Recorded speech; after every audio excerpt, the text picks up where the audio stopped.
There are some recipes that you use so often that you don't have to read them anymore. And as a chef and a home cook, for me, one of those recipes is the same, and that would be for buttermilk biscuits. I have been making them almost my whole life, and I have some special memories of certain times that I have enjoyed them and different people that have made them for me.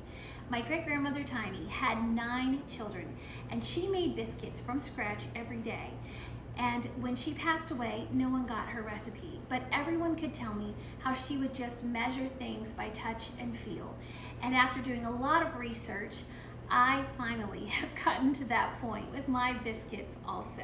We're going to make biscuits now, so I've already got my oven preheating to 425 degrees. I'm going to use the convection setting, which is going to help it to cook a little more quickly. If you don't have a convection oven, you can either add a few more minutes of cook time or turn the temperature up a few degrees, but 425 is where we're going to be. I'm going to need a pan to bake my biscuits in. I can use a cast iron skillet, which is a more traditional southern way of doing it, or you can use a rimmed baking pan. I like to line it with parchment paper because it makes it easy for cleanup if I do use a rimmed pan. Today though, I'm going to use this skillet. I'm also going to need a rolling pin. When you're choosing a rolling pin, there are a lot of things to consider. This is my favorite rolling pin to look at, but this is my favorite rolling pin to work with. This is a tapered French rolling pin, and I love the angles that this has because it allows me to have a lot of control over the dough and the thickness of it, and I've just gotten so used to working with a rolling pin like this that it's like an extension of my hands. I also love to have a bench scraper like this, which helps wonderfully with cleanup, and biscuit cutters. Now, these are optional. Some people think it's highfalutin to use a biscuit cutter, but this is the way that I like to do it when I'm making them professionally. It helps me to have uniform shapes and sizes. Finally, you'll need a bowl and a box grater. You're going to use the coarse holes on the box grater to grate the butter into your dough. Biscuits are made using a quick leavener, baking powder. Because of this, they rise very quickly in the oven. You don't have to let them proof or rise like you would something with yeast. However, baking powder is a little fragile. It doesn't last forever, and if moisture gets in your baking powder, it can lose its power before you bake with it. Always check the date on your baking powder or your self-rising flour. I'm going to use self-rising flour today because it's so easy. It's already got the right proportion of baking powder in it. It also has a little bit of salt. But you can mix your own self-rising flour or you can use it pre-mixed like this. I love using it this way though. And I'm a little partial, as are many Southern cooks. I feel that if you can get White Lily self-rising flour, it's the best. But do remember to check the date on your bag so you're not getting flour that has expired baking powder in it. I'm going to go ahead and add a couple of cups of self-rising flour to my mixing bowl. I don't usually measure precisely. I just do this on the basis of feel. It's actually a generous scoop, so it's more than a cup, but that's okay. Add these in. My other ingredients that I need are buttermilk, which if you can get full fat buttermilk, it's going to give you better flavor. If you have to use low fat buttermilk, it will work, but the full fat is my preference. And I'm also going to add a little bit more salt. Baking powder and salt are already in self-rising flour, but I find that that little hint of extra salt is really nice and people enjoy that. And I'm using fleur de sel or sea salt for that. I'm going to add a generous tablespoon of powdered sugar to my biscuits too. I don't always do this, but it gives a nice little hint of sweetness. I'll stir that in with the salt and the other dry ingredients, and then I have a stick of salted butter that I'm going to add to the flour. And it is cold butter. You want to make sure you use cold butter. It's really key that when we're doing this, we keep the butter in small pieces and we don't melt it in with the other ingredients. So here's that box grater I told you we needed, and I'm going to take this cold butter. I have dusted it in flour so that it's not as quickly to melt and it doesn't stick as much to the grater. And I'm grating this in with the flour and the other ingredients, stopping every so often to just sort of make sure that all of the grated butter is coated with the self-rising flour mixture. Once I get down to the last little bit, I'll break that in with the flour and the rest of the butter, and as you can see, it gives you a nice, ragged looking mixture of grated butter coated with the self-rising flour. Now we'll go ahead and pour in the buttermilk. Always shake it before you add it. Pour some in and stir that around. You want to end up with enough moisture to pull all of the dough together, but you don't want it to be a soggy mess. I can see that it's coming together quite nicely now, so I'll go ahead and switch tools. I'm gonna just grab a handful of it and feel the dough, and it feels perfect. It's wet enough to hold together, but dry enough that it's not totally sticking to my hand. So now what I'll do is go ahead and generously flour my work surface with the self-rising flour. Take that dough that I've added the buttermilk to and turn it out on the floured surface.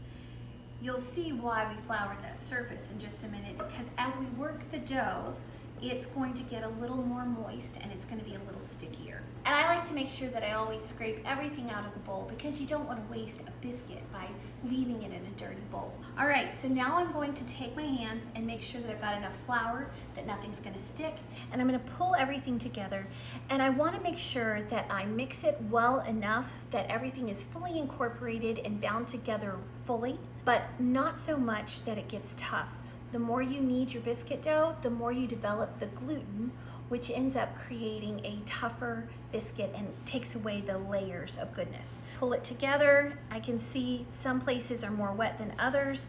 Sort of bring it all together, and I just fold and push just like I would any other bread, bringing the outside into the middle, scraping up those bits and pieces that are not mixing in, and pulling that together. And all of those bits and pieces are going to help to create the flakes and the layers in the biscuit once it's all done. Now, if you start to do this and you realize that your dough is not holding together, it's staying shaggy and like pieces of dry dough that are sort of together but not really together, that's okay. Add a little more buttermilk and pull it together. Or if you start to do this and you realize it's too wet and things are just a sloppy mess, add a little more self-rising flour. The great thing is, because we're using self-rising flour, we've got the right ratio of leavener to flour, and so really all that you have to worry about as you're mixing these together is the moisture level and making sure that the dough isn't too wet, so much so that it's hard to work with, or too dry to the point where you end up with dry biscuits. I've almost got this all pulled together now. As you can see, it's one big lump of dough for the most part. And now I'm going to do something called lamination. Now this is a technique that's used for making croissants and other really buttery pastries. It's a technique for folding the dough so that you get layers. Now, I'm not gonna put a slab of butter in this like I do when I'm making croissants. However, there are little pieces of butter in here that are going to end up getting distributed and made smaller and creating more flakes and layers. So I've rolled it into a layer. I'm gonna fold it into thirds. I see it's a little bit sticky here, so I'm gonna take a little bit of flour and add that in. And then I'll go ahead, roll that out, and I'm going to fold it into thirds as well. So now I've gone from 1 layer to 3 layers to 9 layers. Go ahead and roll that out again. And you can see that when I'm rolling, I'm not being too terribly aggressive. I mean, I am being strong enough to get it into an even layer, but I'm not beating it up, rolling back and forth unnecessarily. I'm gonna go ahead and do one more layer of lamination. And hopefully you can see that each time that I've done this, the dough has gotten more beautiful, more smooth, and more pulled together. So now everything is fully mixed. It looks great. I've laminated it several times. I'm gonna roll it into a smooth layer that's about a ½ inch thick. Now, you can roll it as thin or as thick as you want to, but if you roll it really thick, you're going to need to let it cook longer, of course, because it will be more dense. Also, I like my biscuits to have a soft, moist center. I like to keep my biscuits a little on the thick side so they have a soft, moist heart instead of crispy and dry biscuits. It's funny, my grandmother Walton always loved the crispy outside of a biscuit. I loved the soft heart. So we would split our biscuits when I was a child. She would give me the insides and I would let her have the crispy outside. But now what I'm going to do is take a biscuit cutter. Now, some people get really upset if you twist your biscuit cutter when you're cutting biscuits. I don't think it's the end of the world if you do, but I do love a plastic biscuit cutter because I feel that these are less sticky. So what you're going to want to do is you're going to take your biscuit cutter and cut your circles. You want to cut them as close together as you can so that when you're doing this, you're able to get as many biscuits before you re-roll the dough. Now, like I said, I like a nice soft center to my biscuit.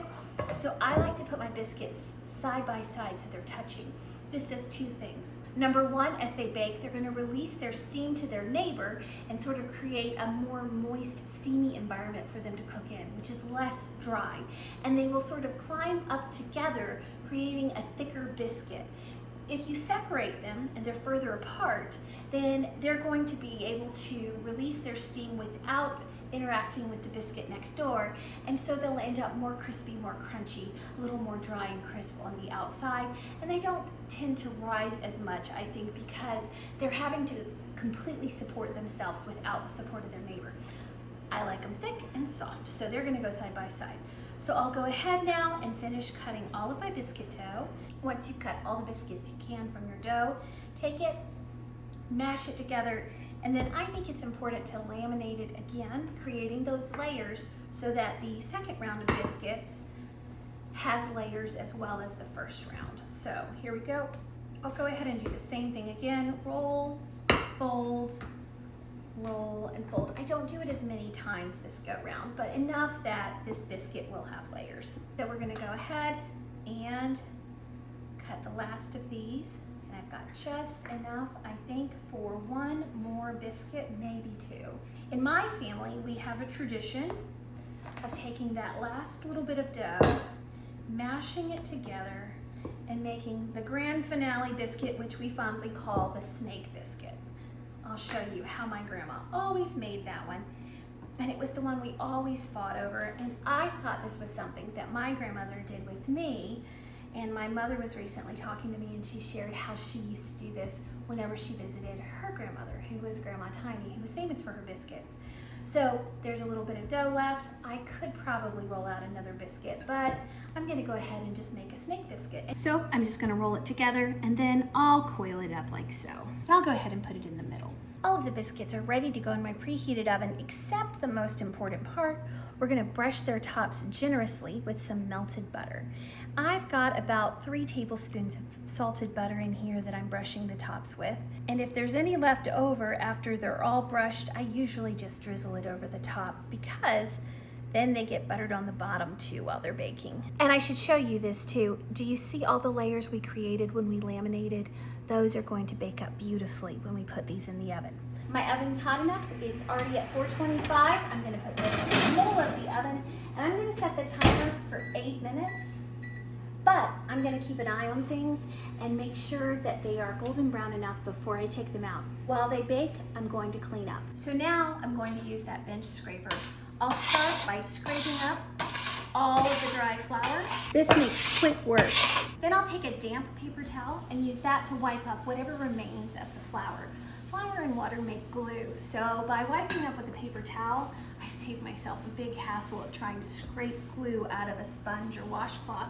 I'll just throw this away as soon as I'm done, and then I'll hit it with soap and water with my real kitchen sponge. My 8-minute timer just went off, and I can tell they're looking good, but they're not quite browning evenly, and they're not as dark as I want. So I'm gonna turn the pan so they'll cook evenly on both sides and give them just 2 or 3 more minutes. As you can see, they're beautifully golden brown. I've just pulled them out of the oven, and they are ready to enjoy. You can see how many beautiful layers the biscuits have from this one. I'll go ahead and pull a couple out for us to enjoy. You can put jam, jelly, cheese, whatever you like on them, but today we're just going to have them with butter. The rest of the biscuits I'll put in this basket and cover so that they stay warm a little longer and don't dry out. So my biscuits are ready to enjoy. I wish you were here so I could share one with you. Thank you so much for joining me in the kitchen. This is my first time doing a long form video. So if you've stuck it out this long, thank you so much. If you have any ideas for future cooking videos, please drop them in the comments below. We'd love to have you back in the kitchen with us. Please subscribe, and thank you so much for joining us.